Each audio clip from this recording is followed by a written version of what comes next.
Noorullah Hussaini education and welfare trust और united volunteers association की जानिब से डॉक्टर काजी सैयद शाह समीउल्लाह हुसैनी बंदा नवाजी और यूनाइटेड वॉलंटियर्स एसोसिएशन ट्रस्ट के बानी व सदर सैयद शाह आरिफुल्लाह हुसैनी की सदारत में हसन नगर में वाक़ जैन मॉडल स्कूल में परेशान हाल जिस्मानी तौर पर माजूरीन में 100 अफराद में राशन की तकसीम अमल में लाई गई। इस मौके पर हजरत मौलाना सैयद गौस मोइनुद्दीन शाह कादरी सज्जादा हजरत दादा हयात मीर कलंदर चिकम नगूर के अलावा दीगर ने शिरकत की।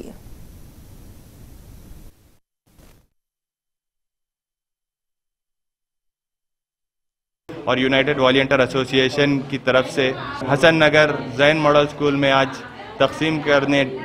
स्पेशली एबल्ड लोगों के वास्ते राशन तकसीम करने पे आया हूँ। सैयद अफरोज साहब की